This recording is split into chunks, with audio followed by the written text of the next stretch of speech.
அனைவருக்கும் வணக்கம். பாண்டிச்சேரியிலே எல்லாருடைய இதயத்தையுமே பதைக்க வைக்கிற, யாரும் எதிர்பாராத ஒரு கொடூரமான சம்பவம் நிகழ்ந்திருக்கிறது. போதையின் பிடியில் சிக்கி இருக்கக்கூடிய இளைஞர்கள் ஒரு சிறுமியை பாலியல் துன்புறுத்தலுக்கு உள்ளாக்கி, பாலியல் கொடுமைகளை அரங்கேற்றி கொலை செய்திருக்கிறார்கள். இதை கேட்டாலே அப்படியே நெஞ்சம் பதைக்கிறது. இப்படி ஒரு கொடூரம் யாருக்கும் நிகழக்கூடாது. இதை கேள்விப்படுபவர்கள் எல்லாருடைய இதயத்தையுமே உலுக்கி இருக்கிறது.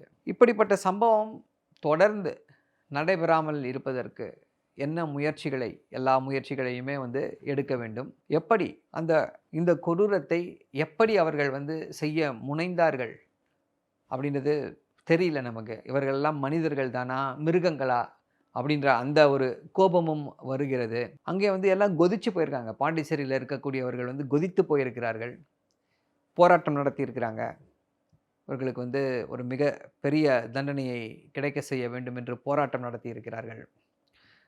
இப்படி இந்த பிரச்சனை என்னன்னா, இந்த போதை பிரச்சனை என்னன்னு பார்த்தீங்கன்னா, இந்தியா முழுக்க இது பிரச்சனையாக இருக்கிறது. ஆனால் பாஜக பார்த்தீங்க அப்படின்னா, அதுலேயும் ஒரு மட்டகரமான அரசியலை செய்து கொண்டிருக்கிறது. இது அங்கே புதுச்சேரியில் நடக்கிறது. உடனே இதற்கு காரணம் அந்த அரசு அப்படின்னு சொல்லி யாரும் அங்கே இருக்கக்கூடிய அரசின் மீது ஒரு போகஸ் குற்றச்சாட்டுகளையோ இல்லை ஒரு எமோஷ்னலாக எல்லாரையும் இது பண்ணக்கூடிய குற்றச்சாட்டுகளையோ எந்த அரசியல் கட்சிகளுமே செய்யாது.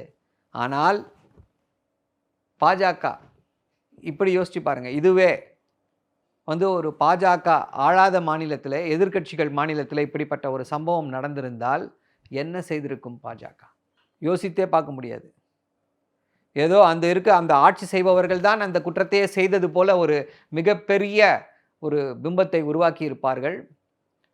இப்படிப்பட்ட மட்டரகமான அரசியலைத்தான் பாஜக செய்து கொண்டு வருகிறது. இந்த சம்பவத்திலே ஈடுபட்டிருக்கக்கூடிய அந்த குற்றவாளிகள் தண்டிக்கப்பட வேண்டும். இனிமேல இப்படிப்பட்ட சம்பவங்கள் நிகழாமல் இருப்பதற்கு இந்த தண்டனை ஒரு தடையாக இருக்க வேண்டும். இப்படியெல்லாம் பண்ணால் கண்டிப்பாக மரண தண்டனை தான் என்பது போய் ஸ்ட்ராங்காக உட்காந்துச்சு அப்படின்னா, இதை போன்ற இந்த கொடூரமான குற்றங்களை செய்யக்கூடியவர்கள் யோசிப்பாங்க.